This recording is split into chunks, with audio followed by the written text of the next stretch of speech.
Welcome back to Lakers News Fan Report, where we bring you the latest and most exciting sports news every single day. And today, we've got something that every Lakers fan, every NBA fan, and frankly, anyone who cares about fairness in this league needs to hear. Because what just came out of the NBA offices could shake the foundation of this playoff series, and it all centers around one moment. One missed call, one superstar, and one giant what if. Now, if you watched Game 4 between the Los Angeles Lakers and the Minnesota Timberwolves, you already know how tense, how physical, how emotional that battle was. It wasn't just a basketball game. It felt like a war. A desperate clash between two teams with their seasons on the line.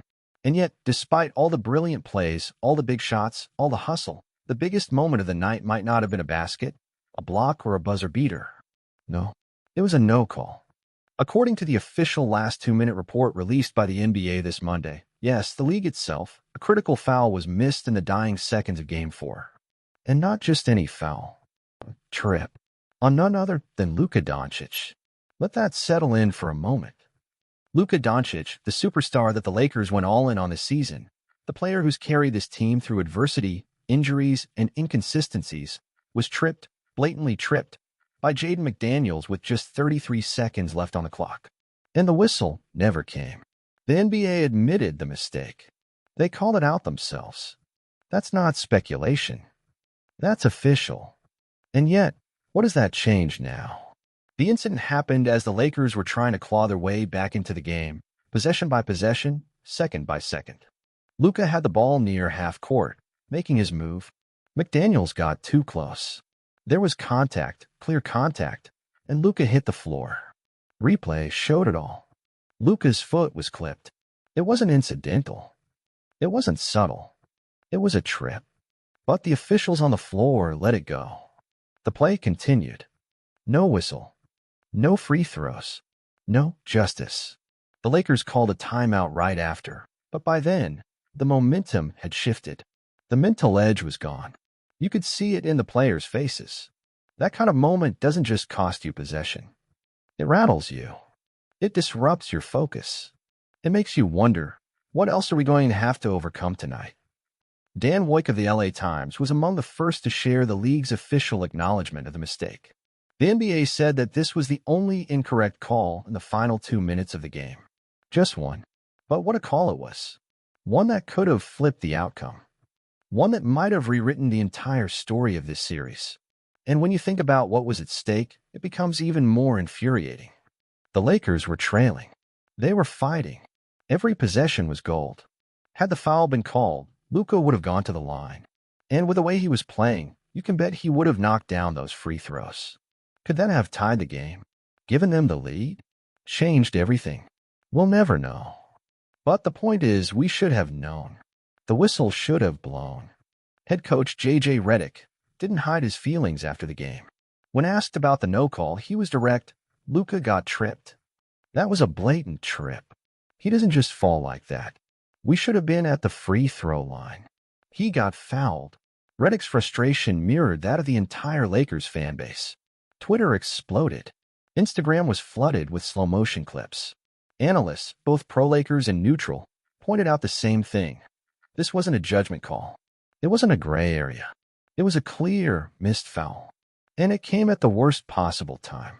Fans began to wonder again whether the Lakers are getting a fair shake in this postseason. Is it just bad luck? Or is there something deeper happening? Because this isn't the first time calls have gone against them in crunch time. Throughout Game 4, there were already questions about the officiating.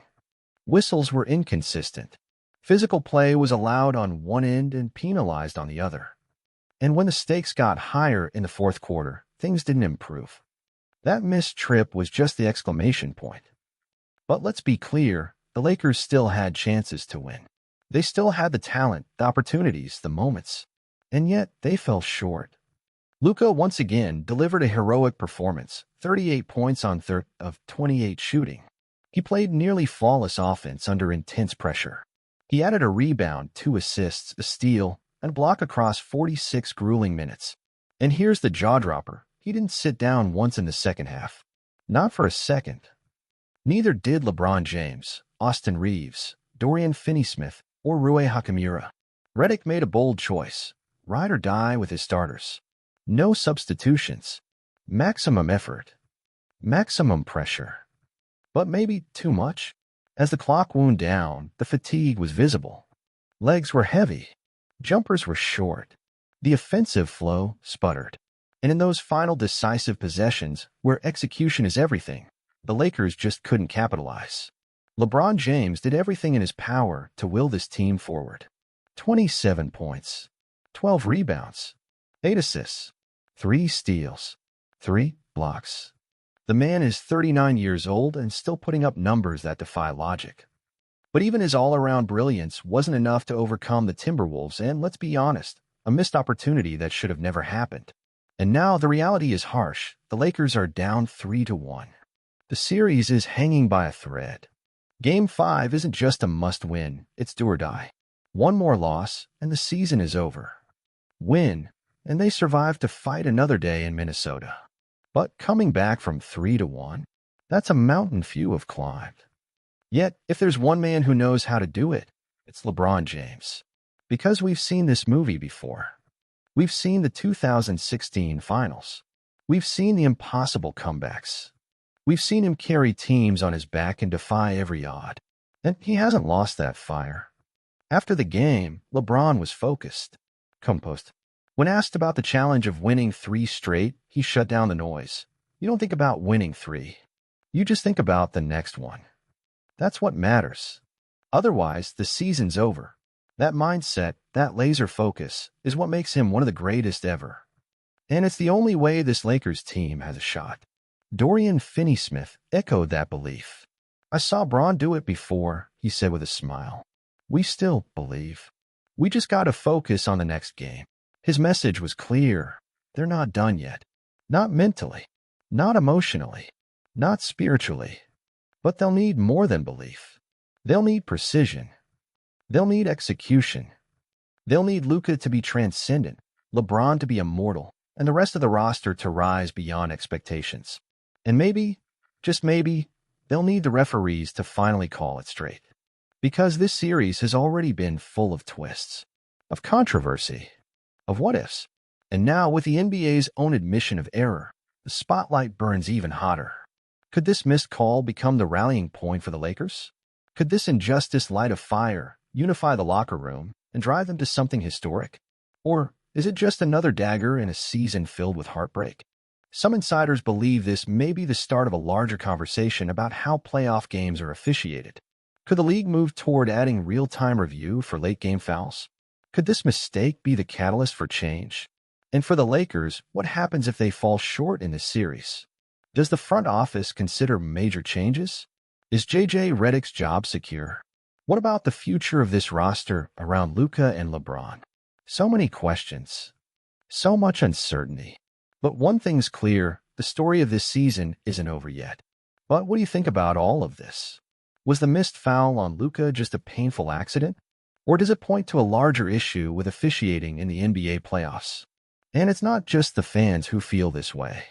Across the league, players and coaches from other teams have quietly acknowledged how damaging these officiating errors can be, not just for the outcome of one game, but for the credibility of the playoffs.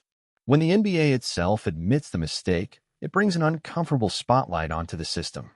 These players train year-round for moments like this. They dream of the postseason. And to see it potentially decided by silence from a whistle is something no professional athlete should have to accept. Social media, of course, is a wildfire right now. Videos of the trip on Luka have been viewed millions of times across platforms. Influential voices in the basketball community, including former refs, analysts, and retired players, have all weighed in. The consensus?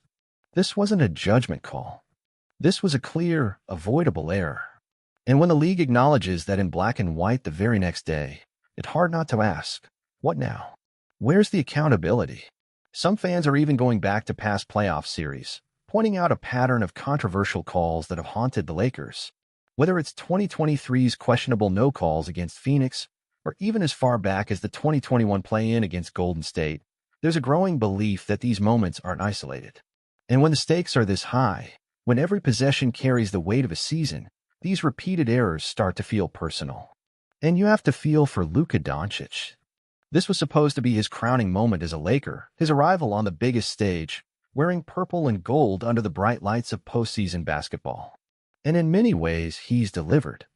He's played through pain. He's taken on double teams. He's become the emotional anchor of this team. And now he's become the face of what could be the most infamous no-call of the 2025 playoffs. Inside the locker room after Game 4, sources say it was unusually quiet. Not the kind of silence that comes from a blowout loss, but the eerie stillness of a group that knows they were robbed. Players stared at iPads, reviewing the moment over and over again. Staff members shook their heads. The vibe wasn't defeat, it was disbelief. It was that hollow feeling when you did everything you could and still got cheated out of your shot. And for Reddick, this is a test of leadership like no other. He's been praised for his cerebral approach to coaching, his communication, his calm demeanor under pressure. But now, he's got to rally his players not just physically, but emotionally. He's got to help them process the anger, channel the frustration, and turn it into fuel. Because if they let this moment linger too long, it'll beat them before Game 5 even tips off. Privately, team executives are also stewing. While no one from the front office has made a public comment yet, insiders believe the Lakers are preparing a formal complaint to the league, not just about the missed call, but about the broader pattern of inconsistency in this series. It won't change the past, but it could influence the future. Perhaps a message needs to be sent that the Lakers won't quietly accept officiating that cost them games. And then there's the mental toll. For younger players like Austin Reeves and Max Christie, this is their first real taste of the cruelty of playoff basketball. These are guys who have given everything night after night just for a chance to win. How do you explain to them that hard work sometimes isn't enough? That even when you do your job, the people in stripes might not do theirs? That's a lesson nobody wants to learn. Game 5 looms large now, not just as a basketball game, but as a psychological showdown. Can the Lakers let go of Game 4 and focus on the present? Can they stay locked in, knowing how close they came to stealing one in Minnesota? The Timberwolves smell blood. They're younger, fresher, more rested, and they know the Lakers are reeling. But if LA can come out with fire, with purpose, and with just a bit of luck, this series isn't over yet. And let's not forget what this series has done for Luka and LeBron's chemistry. They've learned to read each other better. They've developed that unspoken understanding that all great duos eventually reach. It's taken months, but it's there now. You can see it in their spacing, in their timing, in the way they cover for each other on defense. And that's why this loss stings so much, because the potential was finally blooming. If the Lakers do survive and force a Game 6, the momentum shifts instantly. Suddenly, the pressure swings back to Minnesota. Suddenly, the narrative changes. The ghost of that no-call becomes fuel. The league's admission becomes a rallying cry. And this team, bruised, doubted, nearly counted out, could rise from the ashes and do something unforgettable. That's the beauty of sports. That's why we watch. Because even when the odds are stacked, when the storyline feels written, there's always room for a twist. And the Lakers, more than any other franchise, have a knack for rewriting the script when you least expect it. It won't be easy. It might not even be likely. But as long as there's time on the clock, there's still a chance. In the days ahead, the media will dissect every angle. Talk shows will argue whether the call truly changed the game. Debates will rage about accountability, fairness, and what should happen next. But for the Lakers, none of that matters anymore. They've got one job: survive. Survive Game 5. Force a Game 6. Earn the right to keep fighting. What we're witnessing is the culmination of years of building, hoping, and waiting. The Lakers have had seasons of disappointment, injuries, and roster changes. And yet, here they are, on the brink of something greater than any one season. If they can find a way to win this series, they'll prove that even when everything seems stacked against them, they can rise to the occasion. It's a chance to demonstrate that resilience is more important than anything else. But that road to victory won't be easy. They will face doubt at every turn, and every possession will feel like a battle. But if they can weather the storm, if they can overcome the mental and emotional toll of this series, they'll have shown the world what it truly means to wear the purple and gold. This isn't just about basketball. It's about showing what it takes to persevere through adversity, to fight through doubt, and to prove the naysayers wrong. The Timberwolves are playing with a chip on their shoulder, and for good reason. No one expected them to be this dangerous. But if the Lakers can push this series to Game 6, it will change the narrative entirely. The Timberwolves will start to feel the pressure. They'll start to question their own ability to close out the series. That mental fragility could be the key to a Lakers comeback, and it's a key that LeBron James has mastered time and time again. As a Lakers fan myself, I'm honestly furious. We're talking about a franchise that fights tooth and nail game after game, only to have their fate potentially altered by one missed call. Luka deserved that whistle. The team deserved that chance. And now they have to claw back from the brink again. But if any team can do it, if any leader can inspire it, it's this group right here. I can't wait to read your thoughts in the comments below. Tell me, are you still holding out hope for a comeback? Or do you think this was the final blow? If you enjoyed this video, don't forget to hit that like button, subscribe to Lakers News Fan Report, and turn on the notification bell so you never miss an update. We'll be covering every moment, every play, and every twist as this wild playoff ride continues. Thanks for watching, and let's keep believing.